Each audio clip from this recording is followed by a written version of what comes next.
नमस्कार, हूनबिल टीवी देख रहे हैं आप। मैं हूं आपके साथ विशालगढ़। खबरों की शुरुआत करेंगे बड़ी खबर से। उत्तराखंड सरकार ने 6 महीने के लिए हड़ताल पर लगाया प्रतिबंध। राज्याधीन सेवाओं में अगले 6 महीने तक हड़ताल रहेगी निषिद्ध। राज्यपाल की मंजूरी के बाद शासन ने जारी की है अधिसूचना। यूपी अत्यावश्यक सेवाओं का अनुश्रवण अधिनियम 1966 के तहत आदेश किए गए जारी। आदेश तत्काल प्रभाव से लागू किया गया। राजपत्र में होगा प्रकाशित। तो आवश्यक सेवाओं के सुचारू संचालन को देखते हुए यह बड़ा फैसला भी इस दौरान लिया गया है। ये बड़ी खबर आप तक पहुंचा रहे हैं, जहां पर 6 महीने के लिए धरना प्रदर्शन और इन सभी सेवाओं के लिए जो है वो रोक भी लगाई गई है।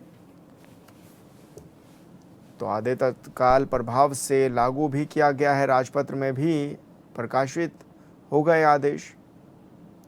आवश्यक सेवाओं के सुचारू संचालन को देखते हुए यह बड़ा फैसला भी इस दौरान लिया गया है। तो उत्तराखंड सरकार ने 6 महीने के लिए हड़ताल पर प्रतिबंध भी इस दौरान लगा दिया है। ये बड़ी खबर आप तक पहुंचा रहे हैं। राज्याधीन सेवाओं में अगले 6 महीने तक हड़ताल निषिद्ध भी रहेगी। राज्यपाल की मंजूरी के बाद शासन ने अधिसूचना को जारी भी इस दौरान कर दिया है। यूपी अत्यावश्यक सेवाओं का अनुश्रवण अधिनियम 1966 के तहत यह आदेश जारी किया गया है।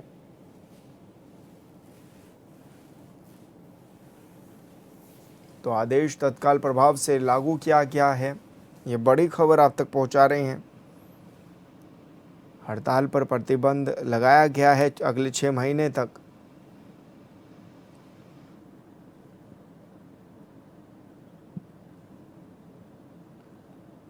तो उत्तराखंड सरकार ने यह बड़ा फैसला लिया है। राज्याधीन सेवाओं में अगले 6 महीने तक हड़ताल पर रोक लगाई गई है।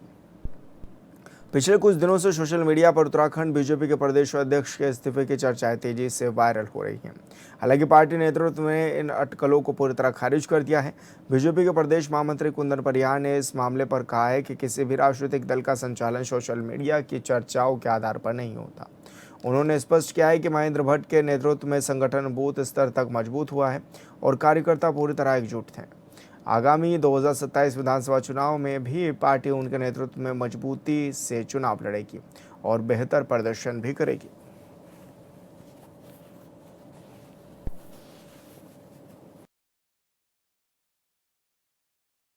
देखिए, सोशल मीडिया के माध्यम से किसी भी राजनीतिक पार्टी का इस्तीफा नहीं होता है। महेंद्र भट्ट जी के नेतृत्व में आज संगठन बूथ बूथ तक मजबूत हुआ है और कार्यकर्ता एकजुट होकर के उनके नेतृत्व को स्वीकार रहा है। और हम समझते हैं कि जो आगामी विधानसभा का चुनाव 2027 का होगा, तो हमारे अध्यक्ष उसमें महेंद्र भट्ट जी होंगे। उनके नेतृत्व में ये चुनाव हम लड़ेंगे। उत्तराखंड में 2027 विधानसभा चुनाव की सरगर्मियां तेज हो गई हैं। इसी कड़ी में कांग्रेस ने देहरादून स्थित प्रदेश मुख्यालय में चुनाव अभियान समिति का कार्यालय भी खोल दिया है। इसके साथ ही कांग्रेस पार्टी 2 अगस्त से क्षेत्रवार परिवर्तन संकल्प यात्रा भी शुरू करने जा रही है। वहीं बीजेपी प्रवक्ता कमलेश रमन ने कहा है कि एसआईआर शुरू होते ही कांग्रेस ने 9 से 10,000 बीएलए 2 बनाए जाने का दावा किया था, लेकिन धरातल पर उनके बीएलए 2 सरकारी बीएलए के साथ भी नहीं दिख रहे हैं। उन्होंने आरोप लगाया कि कांग्रेस अब चुनाव आयोग और कर्मचारियों पर पारदर्शिता न बरतने का आरोप लगा रही है। कमलेश रमन ने कहा है कि कांग्रेस की कथनी और करनी में अंतर है।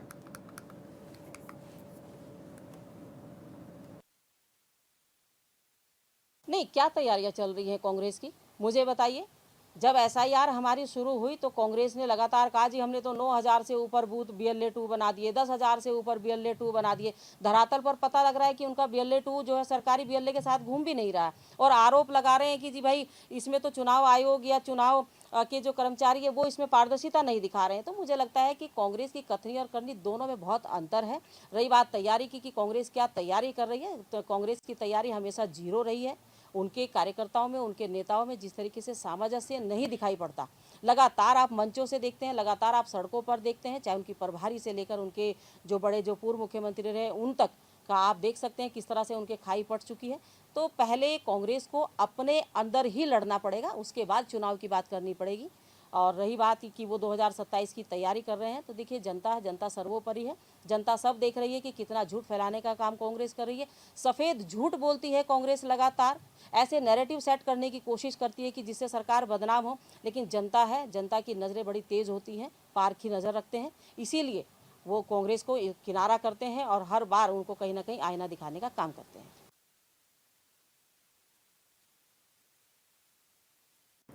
स्वतंत्रता दिवस की पूर्व संध्या पर 14 अगस्त को हर वर्ष की भांति भारतीय जनता पार्टी विभाजन विवेचना मनाएगी, जिसमें भारत की आज़ादी के बाद हुए बंटवारे के दौरान जो लोग अपनी माटी, अपनी जन्मस्थली छोड़ने को मजबूर हुए, जिसके कारण बहुत से लोगों की शहादतें हुई, उनकी याद में प्रदर्शनी लगाई जाएगी। जिसके संबंध में बीजेपी के प्रदेश प्रवक्ता मधुरादत्त जोशी ने बताया कि जब देश का बंटवारा हुआ उस समय बहुत से लोगों को उनका दर्द झेलना पड़ा है। जिन लोगों ने अपनी शहादत दी उनके स्मृति में ये विभाजन विवेचना पार्टी हर वर्ष की भांति मनाएगी। का जो कार्यक्रम पार्टी की तरफ से चलाया जा रहा है, आज सरकार भी उस कार्यक्रम को अंगीकृत कर रही है, सरकार भी उस कार्यक्रम में सहभागिता कर रही है, ये अच्छी बात भी है। और ये देश का दुर्भाग्य रहा है कि देश का विभाजन करना पड़ा और उसकी विभीषिका में तमाम लोगों की जानें गई हैं, आर्थिक नुकसान भी हुआ है, लोगों को विभाजन का दंश झेलना पड़ा। एक देश, अपनी माटी, अपना देश छोड़कर दूसरी जगह पर लोगों को आना पड़ा, वहाँ पर लोगों को अपने आप को स्थापित करना पड़ा। और भारतीय जनता पार्टी प्रतिवर्ष इस दिन को यादगार के तौर पर बनाती है ताकि विभाजन की जो विभीषिका है उसकी याद भी बनी रहे और जो लोग उसमें शहादत हुए, शहीद हुए हैं, जिनकी शहादत हुई, उनकी यादगार में भी कार्यक्रम आयोजित किया जाता है, प्रदर्शनी भी आयोजित का भी अवलोकन किया जाता है। और सरकार का भी प्रयास है कि इस दिन हम कम से कम हमारी आने वाली पीढ़ी को ये दिखाएं कि देश के विभाजन के वक्त कितनी दिक्कतें आम आदमी को हुई और देश के आम नागरिक को हुई, और इससे भी हम अपने आने वाली पीढ़ी को देश के इतिहास के बारे में बता सकते हैं। निश्चित रूप से विभाजन विभीषिका इस देश के विभाजन में कलंक साबित हुई।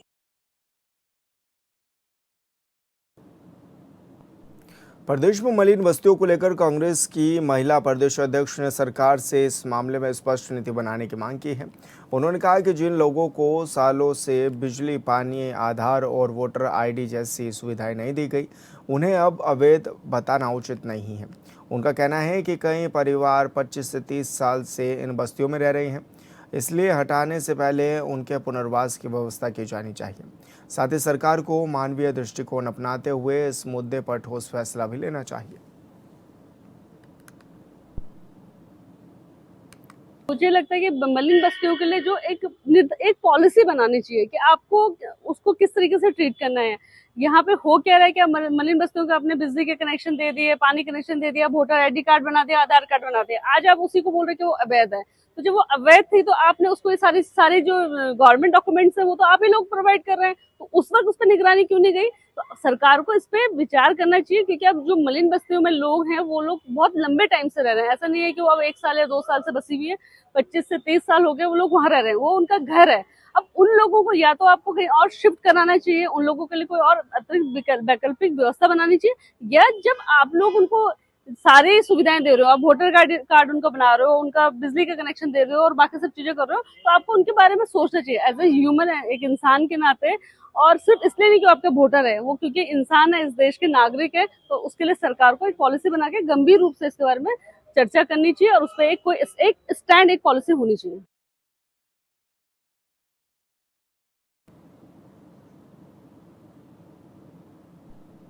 खबर चमोली से है, जहां उच्च हिमालय भंडियार वैली में मूसलाधार बारिश के कारण यूनेस्को विश्व प्राकृतिक धरोहर valley of flowers national park आज यानी शुक्रवार को पर्यटकों के लिए बंद रहा।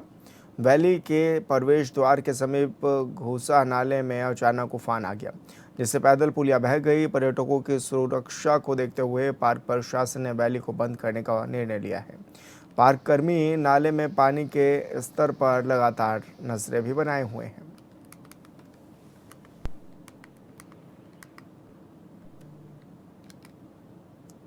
तो आपको बता दें कि valley of flower national park आज पर्यटकों के लिए बंद किया गया।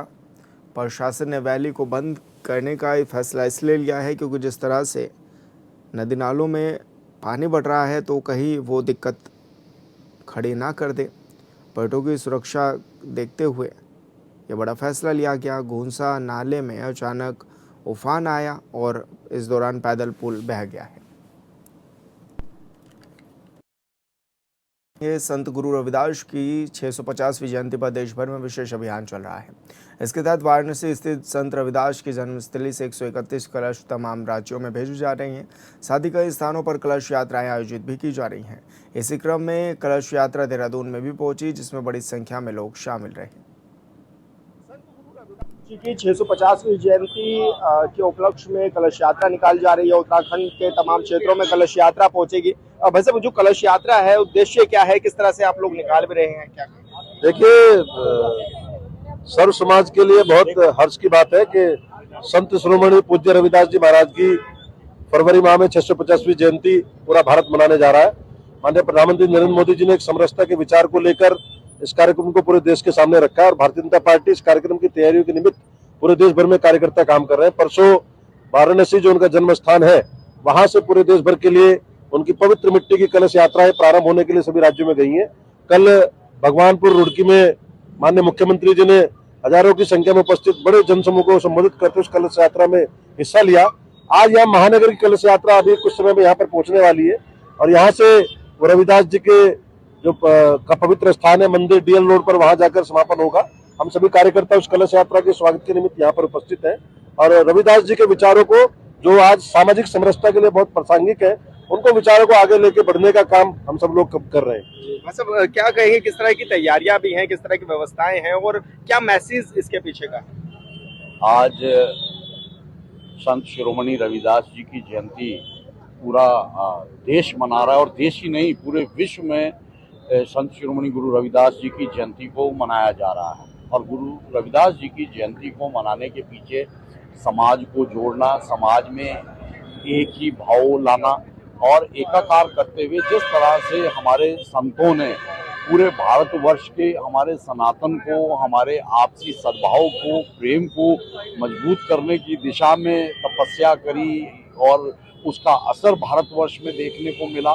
तो आज संत रविदास जी की जयंती के माध्यम से हम सब उन्हें तो याद करेंगे ही, उसके साथ साथ इस देश में एकता का भाव, समरसता का भाव लाने का जो ये प्रयास है, निश्चित तौर पर संपूर्ण भारतवर्ष आज विश्व गुरु बनने की दिशा में जो आगे बढ़ रहा है, तो संपूर्ण विश्व की नजर रहती है भारतवर्ष में हर किसी कार्यक्रम के ऊपर, हर किसी योजना के ऊपर। तो आज विश्व गुरु की ओर बढ़ते कदमों में हमारे संतों की वाणी और संतों के हमारे दिखाए हुए रास्ते का बहुत एक महत्वपूर्ण स्थान है। तो हम आज सब मिलकर गुरु रविदास जी की जयंती को मना रहे हैं। धन्यवाद सर, हमसे बातचीत करने के। भाई साहब, किस तरह का मैसेज भी आप लोग दे रहे हैं और किस तरह का महत्व भी है उनका आप लोगों के जीवन में?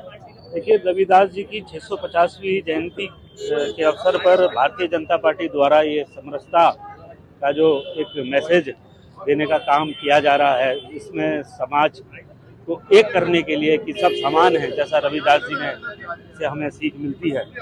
तो उनकी जो मिट्टी वहाँ से आ रही है उसके पुष्पांजलि के लिए हम यहाँ एकत्रित हुए हैं और डीएल रोड में जो मंदिर है वहाँ पर वो कलश ले जाया जाए। धन्यवाद, हमसे बातचीत करने के लिए तमाम लोग यहाँ पर पहुंचे। वैसे क्या कहेंगे, किस तरह का महत्व आप मानते हैं, आप लोगों के जीवन पर भी किस तरह का असर जो है वो डालते हैं? देखिए, जो रविदास जी थे, जो जिनको लोग जानते नहीं थे, जिस प्रकार से हमारी भारतीय जनता पार्टी सनातन धर्म की बात करती है, उसी के अंतर्गत आज उनकी जयंती तो अभी आने वाले समय में है, लेकिन उससे पहले पूरे भारतवर्ष के अंदर में उनकी जयंती को मनाया जा रहा है। उनके जिस प्रकार से हमारे भारतीय जनता में जो भेदभाव का जो एक माहौल होता था दूसरे सरकारों में, भारतीय जनता पार्टी उसको बिल्कुल भेदभाव को खत्म करना चाहती है। और इस क्रम में आज जैसे हमारे रविदास जी जयंती के लिए अभी हम यहाँ लोग खड़े हैं, उनकी अभी यहाँ पे उनकी कलश यात्रा यहाँ पे आने वाली है, तो उसके लिए हम यहाँ पे खड़े हैं। इसका मैसेज पूरे हिंदुस्तान में जाएगा, सब जगह जाएगा, किस प्रकार से सनातन धर्म में हम जितने भी लोग हैं, भाई बंधु जितने मिलकर यहाँ पे रहते हैं, और हमारे जो भी संत हुए हैं जिनके बारे में हम जानते नहीं थे, आने वाली पीढ़ी जानती नहीं थी, उनके बारे में जानने को उनका ज्ञान मिलेगा। और इसी क्रम में आज हम इस कार्यक्रम को हमारी भारतीय जनता पार्टी मना रही रविदास जयंती को बड़ी धूमधाम के साथ में, और आने वाले समय और भी बहुत कार्यक्रम इसमें किए जाएंगे। मैं सभी लोगों से निवेदन करता हूं कि जो इस कलश यात्रा में ज्यादा से ज्यादा लोग, हमारे सर्व समाज के तमाम लोग इसमें मिलकर इस भव्य यात्रा को बिल्कुल सफल बनाए, और रविदास जयंती के अवसर में जितने भी हमारे उनके किए हुए जो कार्य हैं, जिस प्रकार से उनके अनुभव हमको प्राप्त होते हैं, उस अनुभव में चलें तो इनकी एक बहुत अच्छी श्रद्धांजलि और उनके लिए बहुत ही अर्पित, बहुत ही अच्छी बात उनके लिए होगी। धन्यवाद हमसे बातचीत करने के लिए। तो तमाम लोग जो हैं वो यहाँ पर पहुंचे हुए हैं और कलश यात्रा जो है वो निकाली भी जा रही है। 650वीं जयंती फरवरी में इस बार मनाई जाएगी संत गुरु रविदास की। उससे पहले समाज को जोड़ने की जो दिशा है उस पर काम भी किया जा रहा है। कलश यात्रा निकाली जा रही है जो कि जगह जगह पहुंचाई भी जा रही है। हॉर्नबिल टीवी के लिए देहरादून से विशाल गर्ग।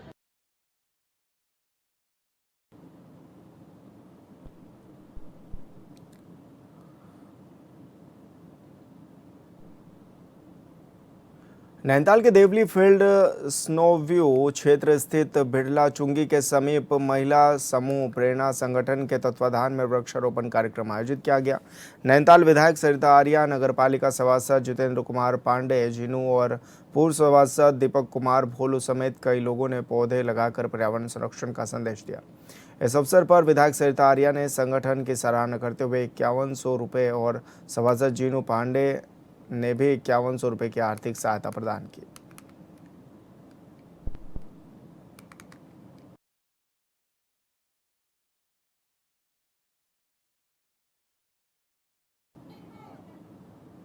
धर्मनगरी हरिद्वार में कावड़ मेले के रंग में अब भक्ति के साथ देशभक्ति का रंग भी नजर आने लगा है।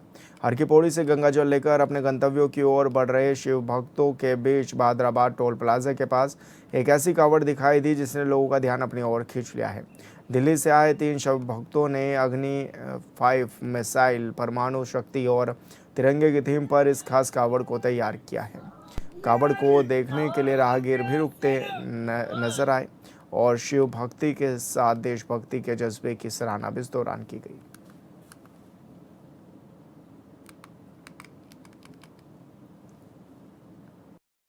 एक कावड़ हमने इसलिए बनाई थी, कारगिल हुआ था ना, तो उसको लेकर बनाई थी आर्मी का हौसला बुलंद करने के लिए। तो इसलिए बनाई थी कि आर्मी का हौसला बुलंद करे और आर्मी हर चीज करे। और मैं तो बहुत तगड़ा फैन हूँ अजीत डोभाल जी का, बहुत तगड़ा फैन हूँ अजीत डोभाल जी का, कि उनका फैन बहुत तगड़ा हूँ बचपन से मैं। और बगल में परमाणु बम, न्यूक्लियर बम, ये इनको लेके आया था और बोले सारी कावड़ आर्मी को समर्पित है हमारी। इससे पहले भी आप 2025 में लेके आया था ब्रह्मोस कावड़ में मिसाइल लेके आया था, लेकिन इस बार हमने अलग करा, अग्नि 5 लेके आया, परमाणु बम लेके आया। रुड़की पुलिस ने मुखबिर की सूचना पर ग्राम जोरासी मटर फैक्ट्री के पीछे छापेमारी की और गोकशी कर रहे आरोपी नौमान मौके से इस दौरान फरार हो गया। टीम ने मौके से 100 किलोग्राम गोमांस भी इस दौरान बरामद किया है। उसके बाद पुलिस ने कार्रवाई करते हुए आरोपी नौमान को लक्सर रोड लंडोरा चौक से गिरफ्तार किया। इसके अलावा पुलिस आरोपी के साथी की भी तलाश में जुटी हुई है।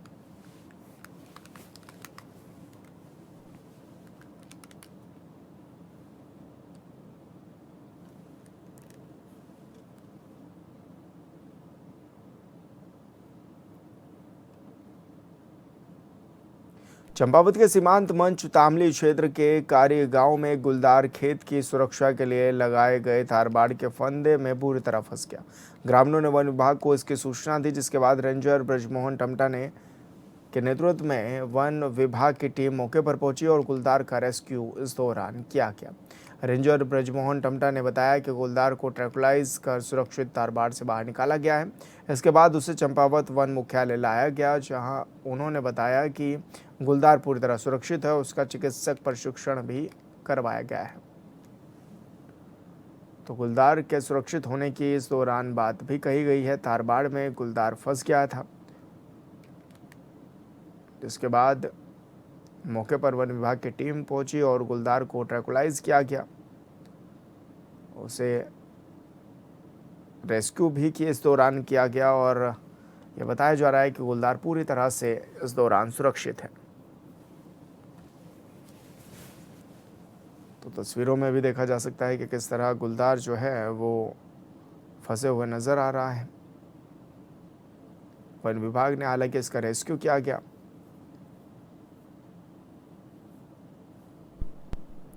तो गुलदार के सुरक्षित होने की बात भी इस दौरान कही जा रही है। तारबाड़ के फंदे में गुलदार फंस गया था। और फिलहाल इस बुलेटिन में मेरे साथ इतना ही। आप देखते रहिए हॉर्नबिल टीवी। नमस्कार।